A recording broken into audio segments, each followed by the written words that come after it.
नमस्ते दोस्तों, कैसे हो आप सभी। आज हम आपको एक ऐसी कहानी सुनाएंगे जिससे आपको यह पता चलेगा कि माँ बाप की बातों को ना मानना परिवार पर और उसे खुद शख्स के ऊपर कितना भारी पड़ सकता है। तो चलिए कहानी को शुरू करते हैं, लेकिन उससे पहले आप सभी से निवेदन है कि कृपया इस चैनल को लाइक और सब्सक्राइब जरूर करें ताकि हमें भी प्रेरणा मिले और आने वाली वीडियो का आपको नोटिफिकेशन मिले। शुरू करते हैं। एक बार की बात है, जंगल में एक भैंसों का झुंड रहता था। उसमें एक परिवार ऐसा भी था जो हमेशा खुश रहता था। उनमें से एक रामू था, उसकी पत्नी मरिया थी और उनकी एक प्यारी सी बेटी नंदिनी थी। लेकिन बच्चे तो बच्चे होते हैं।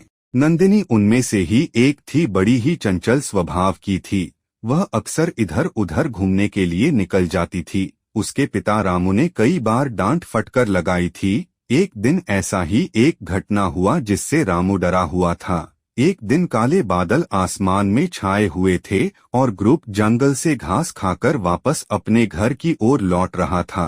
तभी रामू की पत्नी मरिया का ध्यान पड़ा कि हमारी बेटी नंदिनी नहीं है। रामू भी घबरा गया और बाकी ग्रुप के सदस्य भी ढूंढने के लिए निकल पड़े। नंदिनी झील के किनारे अकेले कभी इधर जा रही थी, कभी उधर जा रही थी। उसको कुछ समझ में नहीं आ रहा था कि जाना किधर है। वह डरी हुई थी और फिर एक पेड़ के पास पहुंची जहां पर उसने अपने आप को बारिश से तो बचा लिया, परंतु वह घबराई और सहमी हुई थी कि कहीं पिताजी की बात सच न हो जाए, शेर न आ जाए, तब मैं क्या करूंगी। इधर दूसरी तरफ उसके पिताजी रामू और माताजी मरिया और उनके बाकी सदस्य नंदनी को ढूंढने में लगे हुए थे। तभी अचानक शेर को इस भैंस के बच्चे नंदनी की खुशबू आई और शेर यह समझने की कोशिश करने लगा कि कहां से खुशबू आ रही है।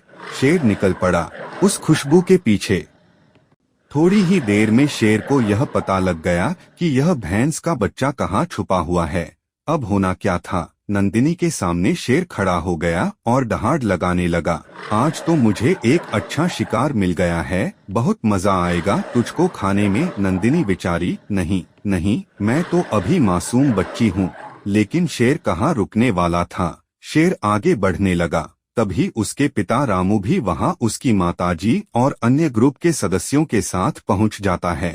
उसके बाद शेर और नंदिनी के पिता रामू में एक घोर लड़ाई होती है और बाकी सदस्यों को देखकर या यूं कहें कि इतने सारे भैंसों के ग्रुप को देखकर शेर का मनोबल टूट जाता है और शेर वहां से भाग जाता है और भैंसों का ग्रुप वापस अपने घर की तरफ निकल पड़ता है। रामू फिर अपनी बेटी से कहता है कि तुमको कई बार समझाया है, लेकिन तुम समझती ही नहीं हो। अगर आज थोड़ी सी भी देर हो जाती तो कितनी बड़ी अनहोनी हो जाती। नंदिनी को इस बात का एहसास हुआ कि पिताजी सही थे और मैं ही गलत हूँ, लेकिन उसने वचन दिया कि आगे से पिताजी आपकी सारी बातें मैं मानूंगी और अपने ग्रुप को छोड़कर मैं कभी भी अकेले इधर उधर नहीं जाऊंगी। इस कहानी से हमें यह शिक्षा मिलती है कि हमें अपने माता पिता की बातों को अनदेखा नहीं करना चाहिए, नहीं तो हमें बहुत बड़ी कीमत चुकानी पड़ती है। रुको रुको, जरा वीडियो पूरा देख लिया है तो सब्सक्राइब भी कर दो।